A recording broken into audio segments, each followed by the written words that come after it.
अरविंद केजरीवाल खुद शराब घोटाला मामले में तिहाड़ जेल में कैद हैं और जमानत के लिए तरह तरह के हथकंडे अपना रहे हैं, लेकिन उन्हें अब तक जमानत नहीं मिली। इन सब के बीच केजरीवाल की मुसीबत और बढ़ने वाली है, क्योंकि अब लपेटे में उनके साढ़ू यानी उनकी पत्नी सुनीता केजरीवाल के जीजा जी सुनील कुमार बंसल आ गए हैं।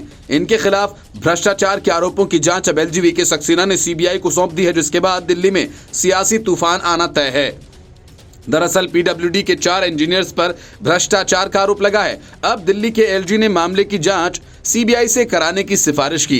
एलजी ने ही शराब घोटाला मामले की जांच सीबीआई से कराने की सिफारिश की थी और बाद में इस मामले में ईडी ने मनी लॉन्ड्रिंग का केस दर्ज किया था। ये मामला लोक निर्माण विभाग के एक नाले के निर्माण से जुड़ा है। इसके लिए आरोपी इंजीनियर्स द्वारा जाली चालान के आधार पर सुरेंद्र कुमार बंसल नामक व्यक्ति को भुगतान कर दिया गया था। चौंकाने वाली बात यह है कि इस नाले का निर्माण कभी नहीं हुआ, लेकिन भुगतान केजरीवाल के करीबी रिश्तेदार को कर दिया गया। आम आदमी पार्टी ने इस मामले को मीडिया में सनसनीखेज सुर्खियों के लिए गलत तरीके से सीएम अरविंद केजरीवाल से जोड़कर उनकी प्रतिष्ठा को खराब करने की एक और निराधार कोशिश करार दिया। सतर्कता निदेशालय द्वारा पेश प्रस्ताव के मुताबिक दिल्ली के भ्रष्टाचार निरोधक शाखा यानी एसीबी ने एक शिकायत की जांच की, जिसके मुताबिक अरविंद केजरीवाल के साढ़ू कहे जाने वाले सुरेंद्र कुमार बंसल ने अपनी कंपनी के लिए 2015-16 में नेशनल हाईवे 44 की सर्विस रोड के किनारे आरसीसी नाला बनाने और साइड बर्म सुधारने का ठेका लिया था, लेकिन कभी काम नहीं किया। एसीबी ने पाया कि ठेकेदार को भुगतान कथित तौर पर 4 पीडब्ल्यूडी इंजीनियर्स, एक कर्मचारी अभियंता, एक सहायक अभियंता और 2 कनिष्ठ अभियंताओं द्वारा किया गया था, जिनके खिलाफ 2017 में एक एफआईआर दर्ज की गई थी। जांच पूरी करने के बाद एक आरोप पत्र तैयार किया गया। मामले को गंभीर प्रकृति का पाते हुए निदेशालय ने नवंबर 2023 में केंद्रीय लोक निर्माण विभाग यानी सीपीडब्ल्यू से अभियोजन की मंजूरी मांगी। एसीबी ने कहा कि बंसल बोली में हेरफेर करने में कामयाब रहे और 2,65,00,000 रुपए में ठेका हासिल किया, जो अनुमानित लागत लगभग 4,91,00,000 रुपए से 46% कम था। दावा यह किया गया कि ठेकेदार ने हरियाणा के सोनीपत स्थित एक कंपनी से कच्चा माल खरीदने के लिए फर्जी और जाली बिल जमा कराए थे। आम आदमी पार्टी ने कहा कि इसके बावजूद सुरेंद्र कुमार बंसल सीएम अरविंद केजरीवाल के राजनीति में आने से बहुत पहले से ठेकेदार थे और 2017 में उनका निधन हो गया। भाजपा सरकार अभी भी आधारहीन जांच में लगी हुई है। दिल्ली में सत्तारूढ़ आम आदमी पार्टी ने सीबीआई जांच के प्रस्ताव को एलजी सक्सेना की ओर से मंजूरी दिए जाने पर पलटवार करते हुए इसे केजरीवाल की छवि खराब करने के लिए भाजपा और उपराज्यपाल की साजिश बताया है। मुश्किलों में फंसे पाकिस्तान में अब एक और नया बवाल शुरू हो गया है। पाकिस्तान की सेना 2 गुटों में बंट गई है, जिसके बाद पाकिस्तान की हालत खस्ता हो गई है। पाकिस्तान के बन्नू इलाके में आम जनता पर गोली चलाने का आदेश सेना प्रमुख जनरल असीम मुनीर ने दिया था, जिसके बाद सेना ने गोलियों से करीब 20 लोगों को भून दिया। इसके बाद सेना में फूट पड़ गई और एक गुट ने असीम मुनीर का अपने ही कमांडर से हुई बातचीत का ऑडियो लीक कर दिया, जिसके बाद पाकिस्तान में तूफान खड़ा हो गया है। सेना द्वारा की गई सीधी गोलीबारी में 20 से ज्यादा लोगों की मौत हुई थी। पिछले हफ्ते पाकिस्तान के बन्नू इलाके में आतंकवादियों द्वारा सेना की छावनी पर आत्मघाती हमला किया गया था। इस दौरान पाकिस्तान सेना के 8 जवान मारे गए थे और अनेक घायल हुए थे। इस दौरान हुई गोलीबारी में अनेक स्थानीय लोग भी घायल हुए थे। इस गोलीबारी की घटना को लेकर अगले दिन वहां के स्थानीय संगठनों ने अमन मार्च निकाला था। इस अमन मार्च में निहत्थे स्थानीय पश्तो निवासी शामिल थे। उन पर पाकिस्तानी फौज ने सामने से गोलियां चलाई, जिसके चलते 20 से ज्यादा लोग मारे गए थे।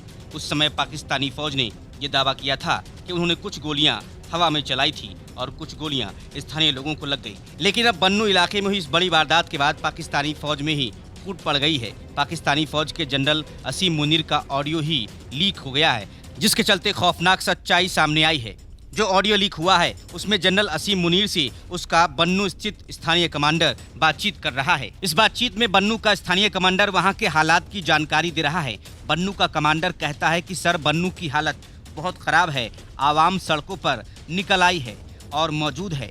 इसके हवाले से आप हमें क्या हुक्म करते हैं कि हम इन्हें किस तरह से डील करें और किस तरह से इनको कंट्रोल करें। आप हमें ऑर्डर करें कि हम क्या कर सकते हैं। जवाब में जनरल असीम मुनीर कहते हैं कि जो लोग विरोध प्रदर्शन के लिए निकले हैं उनको ख़त्म कर दो, सीधे गोलियां चलाओ, इनकी बदमाशी को ख़त्म करो। इसके बाद पश्तो प्रदर्शनकारियों पर सेना ने सीधे सामने से गोलियां चलाई और इसमें 20 से ज़्यादा लोग मारे गए।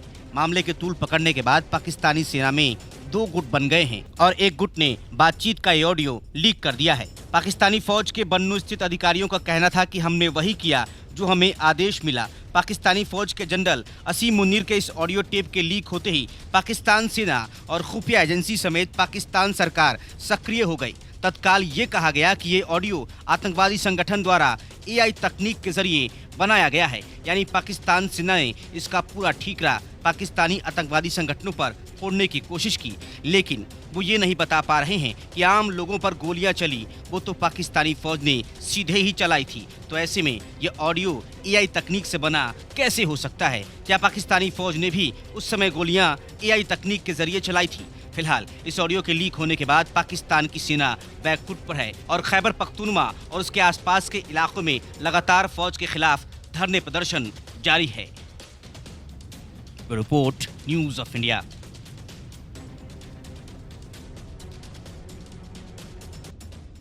नीति आयोग की बैठक के पहले ही ममता बनर्जी ने नीति आयोग को बंद करने की मांग की थी और इसी से यह साफ हो गया कि आयोग की बैठक में शामिल होने के पीछे ममता बनर्जी का इरादा क्या है।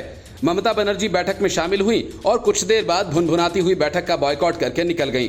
बैठक से बाहर आने के बाद ममता बनर्जी ने अपनी असली सियासत शुरू की, जिसके लिए वो बंगाल से दिल्ली आई थीं। उन्होंने आरोप लगाया कि मीटिंग में उन्हें सिर्फ 5 मिनट बोलने दिया गया और अब इन आरोपों पर वित्त मंत्री निर्मला सीतारमण ने जवाब दिया।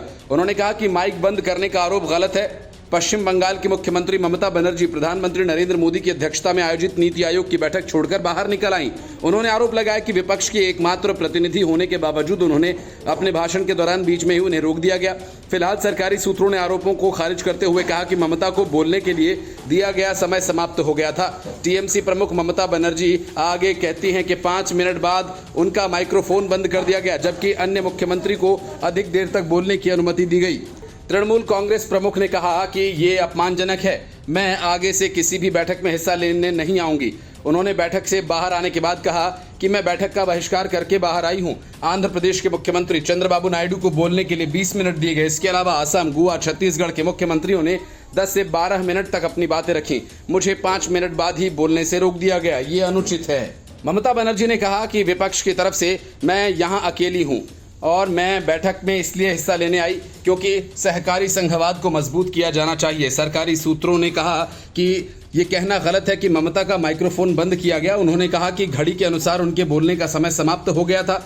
सूत्रों ने बताया कि वर्णाक्रमानुसार ममता को बोलने की बारी दोपहर के भोजन के बाद आती, लेकिन पश्चिम बंगाल सरकार के आधिकारिक अनुरोध पर उन्हें 7वें वक्ता के रूप में बोलने की अनुमति दी गई क्योंकि उन्हें जल्द कोलकाता लौटना था। ममता बनर्जी ने बैठक के दौरान कहा कि सरकार ने राजनीतिक रूप से पक्षपातपूर्ण बजट पेश किया और सवाल किया कि केंद्र राज्यों के बीच भेदभाव क्यों कर रहा है। उन्होंने आगे कहा कि नीति आयोग के पास कोई वित्तीय शक्तियां नहीं हैं, तो ये कैसे काम करेगा?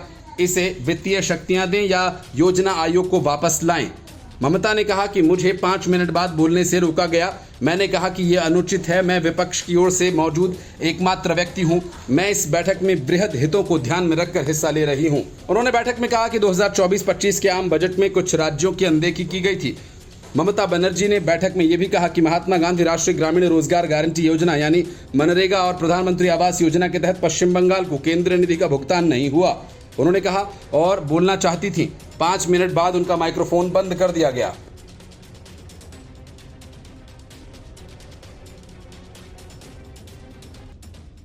शराब घोटाले के मास्टरमाइंड अरविंद केजरीवाल जमानत के लिए डायबिटीज की बीमारी को आधार बनाने की कोशिश में लगे हैं। यही वजह है कि आम आदमी पार्टी हर दिन ये कहती है कि केजरीवाल का शुगर लेवल 50 से कम हो गया।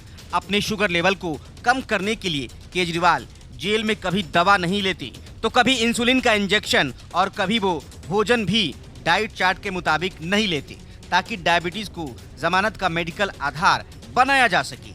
इसी मुद्दे को लेकर दिल्ली के इंडी गठबंधन की रैली भी होने जा रही है। इस सब के बीच बीजेपी प्रवक्ता प्रवीण शंकर कपूर ने आम आदमी पार्टी के सांसद संदीप पाठक द्वारा अरविंद केजरीवाल को राजनीतिक कैदी कहने की निंदा की है। अरविंद केजरीवाल को शराब घोटाला करने के लिए गिरफ्तार किया गया है, लेकिन आम आदमी पार्टी उन्हें राजनीतिक कैदी बता रही है और स्वतंत्रता सेनानियों से तुलना कर रही है। बीजेपी ने आम आदमी पार्टी की इस हरकत को उन स्वतंत्रता सेनानियों और राजनीतिक कैदियों का अपमान बताया है, जिन्हें 1975 में आपातकाल के दौरान कांग्रेस सरकार द्वारा जेलों में बंद किया गया था। बीजेपी प्रवक्ता प्रवीण शंकर कपूर ने कहा कि अरविंद केजरीवाल की गिरफ्तारी की तुलना स्वतंत्रता सेनानियों और अन्य राजनीतिक बंदियों से करना उनके बलिदान और सेवा का अपमान है।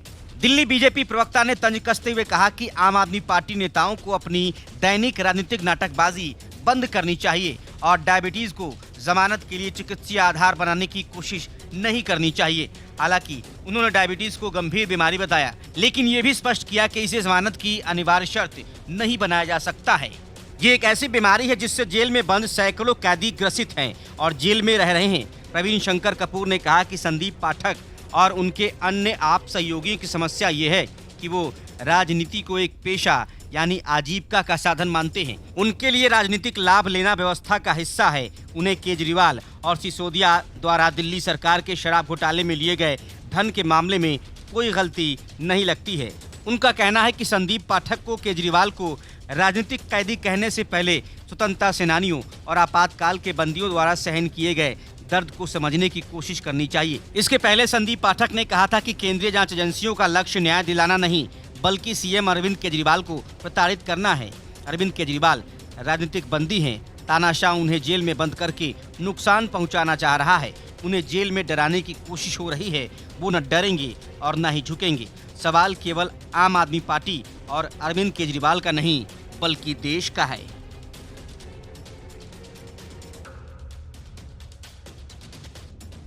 ममता बनर्जी ने नीति आयोग की बैठक में जो ड्रामा किया उसकी पटकथा पहले ही लिखी जा चुकी थी। नीति आयोग की बैठक में ममता बनर्जी और हेमंत सोरेन शामिल होंगे, इसका खुलासा पहले ही किया जा चुका था। इतना ही नहीं, खुलासा तो ये भी हो चुका था कि ममता बनर्जी अपना भाषण देने के बाद बॉयकॉट करेंगी और बाहर निकलकर ममता बनर्जी सियासी नौटंकी करेंगी और ऐसे झूठे आरोप लगाएंगी जिसकी पोल तुरंत ही खुल गई। ये पूरा खुलासा राजदीप सरदेसाई ने पहले ही कर दिया था। वजह यह है कि उनकी ममता बनर्जी से नजदीकियां हैं और उनकी पत्नी सागरिका घोष टीएमसी की सांसद है। इसकी वजह से लगता है कि इन दिनों राजदीप सरदेसाई पत्रकारिता की आड़ में ममता बनर्जी के लिए रणनीतियां तय कर रहे हैं। ये इसलिए क्योंकि पश्चिम बंगाल के मुख्यमंत्री ने कुछ ऐसा किया है जिसकी भविष्यवाणी राजदीप सरदेसाई ने पहले ही कर दी थी। मामला नीति आयोग की बैठक से जुड़ा है जिसकी अध्यक्षता प्रधानमंत्री नरेंद्र मोदी ने की। विपक्ष के कई मुख्यमंत्रियों ने इस बैठक का बहिष्कार किया, जबकि आम जनता को सरकारी योजनाओं का लाभ दिलाने के लिए नीति आयोग के साथ समन्वय आवश्यक है। तमिलनाडु के मुख्यमंत्री एम.के. स्टालिन, केरल के पिनाराई विजयन, कर्नाटका के सिद्धारमैया, हिमाचल प्रदेश के सुखविंदर सिंह सुक्खू और पंजाब के भगवंत मान, तेलंगाना के रेवंत रेड्डी ने इस बैठक का बहिष्कार किया। हालांकि पश्चिम बंगाल की मुख्यमंत्री ममता बनर्जी नई दिल्ली में हुई इस बैठक में पहुंची तो जरूर, लेकिन वो बीच मीटिंग में ही इसका बॉयकॉट करते हुए निकल गई। उन्होंने आरोप लगाया कि उनकी बात नहीं सुनी गई, उनका माइक ऑफ कर दिया गया था। दरअसल राजदीप सरदेसाई ने हाल ही में द ललन टॉप के कार्यक्रम नेता नगरी में कहा था कि ये संघीय देश है, विपक्ष के मुख्यमंत्री इसमें नहीं जा रहे हैं। मुझे लगता है कि सिर्फ ममता बनर्जी और हेमंत सोरेन इसमें जाएंगे। ऐसी चर्चा है कि वो अपनी बात रखकर वॉकआउट भी कर सकते हैं। ये खतरनाक है, ये लोकतंत्र के लिए ठीक नहीं है। हम चाहते हैं कि सारे मुख्यमंत्री एक साथ बैठें। उन्होंने नीति आयोग की इस बैठक के ठीक एक दिन पहले ये बात कही थी। तृणमूल कांग्रेस सुप्रीमो ममता बनर्जी ने ठीक वैसा ही किया है जैसा राजदीप सरदेसाई ने कहा था। यहाँ एक और बात ध्यान में रखने लायक है कि इंडिया टुडे के कंसल्टिंग एडिटर राजदीप सरदेसाई की पत्नी सागरिका घोष टीएमसी से ही राज्यसभा सांसद हैं। सागरिका घोष भी इससे पहले पत्रकार ही हुआ करती थी। अब वो टीएमसी की तरफ से विपक्षी प्रपंच का हिस्सा बनती हैं। ममता बनर्जी ने आरोप लगाया है कि आंध्र प्रदेश के मुख्यमंत्री चंद्रबाबू नायडू को 20 मिनट बोलने का मौका दिया गया, जबकि उन्हें मात्र 5 मिनट।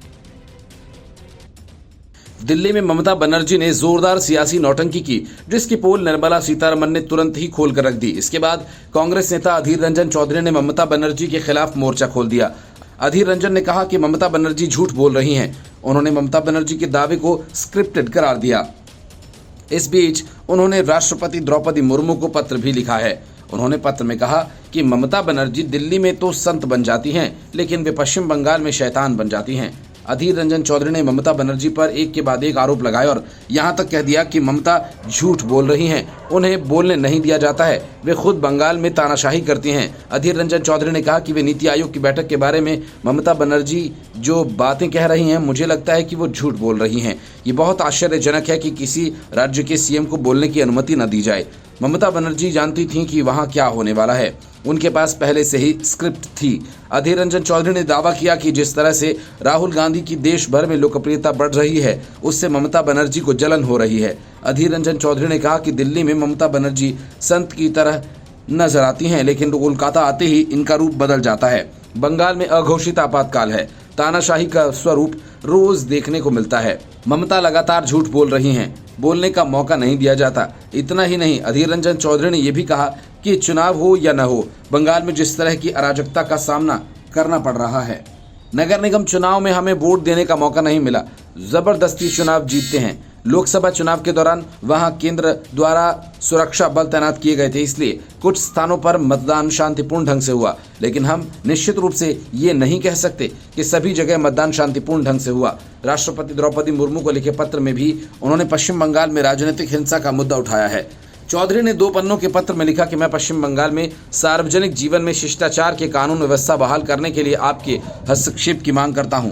मेरे लिए व्यक्तिगत स्तर पर राज्य में अराजक स्थिति को देखना न केवल परेशान करने वाला है, बल्कि बहुत पीड़ादायक भी है, जिसका कारण सत्तारूढ़ पार्टी का विपक्ष के कार्यकर्ताओं, समर्थकों के प्रति क्रूर रवैया है। उन्होंने कहा कि लोकसभा चुनाव से पहले पश्चिम बंगाल में सत्तारूढ़ पार्टी द्वारा फैलाए गए आतंक के कारण विपक्षी पार्टी के सदस्यों और कार्यकर्ताओं को काफी नुकसान उठाना पड़ा। बहुत गहरी चिंता वाली बात जिस पर तत्काल ध्यान दिए जाने की जरूरत है, वो ये कि पश्चिम बंगाल में चुनाव के बाद हिंसा की गई और उसे जारी रखने और विपक्षी कार्यकर्ताओं को धमकाया जाना। पश्चिम बंगाल की मुख्यमंत्री ममता बनर्जी ने नीति आयोग की बैठक में केंद्र के खिलाफ ये आरोप लगाया कि उन्हें बैठक में बोलने की अनुमति नहीं दी गई। ममता बनर्जी ने कहा कि जब वे बोल रही थीं तो उनका माइक बंद कर दिया गया और उन्होंने इसे बंगाल और अन्य क्षेत्रीय दलों का अपमान करार दिया। Bureau report, news of India.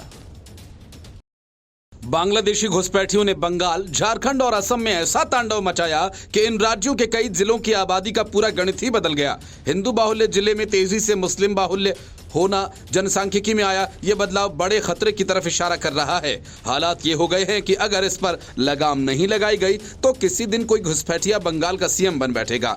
Bengal में बढ़ती मुस्लिम आबादी को लेकर बीजेपी सांसद गिरिराज सिंह ने ममता बनर्जी सरकार पर हमला बोला है। पश्चिम बंगाल में बढ़ती मुस्लिम आबादी को लेकर बेगूसराय के सांसद गिरिराज सिंह ने ममता बनर्जी सरकार पर हमला बोला। बीजेपी नेता गिरिराज सिंह ने डायरेक्ट एक्शन डे की याद दिलाते हुए बंगाल के लोगों को हिंदुओं को संगठित होने को कहा।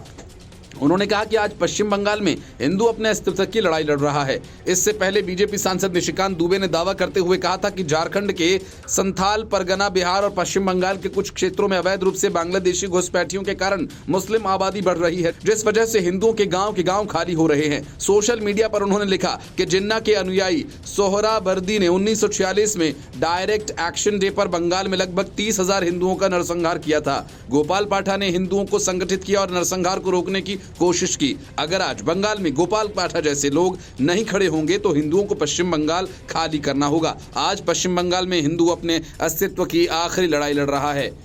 बीजेपी सांसद निशिकांत दुबे ने लोकसभा के शून्यकाल के मुद्दे को उठाते हुए कहा था कि मैं इस बात को ऑन रिकॉर्ड कह रहा हूं कि हिंदुओं के गांव खाली हो रहे हैं। अगर मेरी बात गलत निकलती है तो मैं इस्तीफा देने तक को तैयार हूं। उन्होंने आगे कहा कि बंगाल से आए लोगों ने झारखंड के लोगों पर जुल्म किया, पुलिस ने कोई कार्रवाई नहीं की। उन्होंने कहा कि मैं कम से कम 100 ऐसे मुखियाओं को जानता हूं जिनके पति मुस्लिम हैं। निशिकांत दुबे ने कहा कि झारखंड के संथल परगना, पश्चिम बंगाल के मालदा, मुर्शिदाबाद के बिहार के अररिया, किशनगंज और कटिहार को मिलाकर केंद्र शासित प्रदेश बना देना चाहिए। यहां एनआरसी लागू कर दिया जाना चाहिए, अन्यथा यहां से हिंदू खाली हो जाएंगे। इसके लिए सदन की एक समिति को क्षेत्रों में भेजा जाए जिसमें तृणमूल कांग्रेस के अधिक सदस्यों को रखा जाए। सांसद ने यह भी दावा किया कि झारखंड हाईकोर्ट ने हाल ही में एक आदेश में कहा कि उक्त क्षेत्रों में मुसलमानों की आबादी दिन प्रतिदिन बढ़ रही है। उन्होंने मांग की कि विधि आयोग की 2010 की 235वीं रिपोर्ट को लागू किया जाना चाहिए, जिसमें धर्मांतरण और दूसरे धर्म के लोगों से शादी के लिए अनुमति को जरूरी बनाने जैसी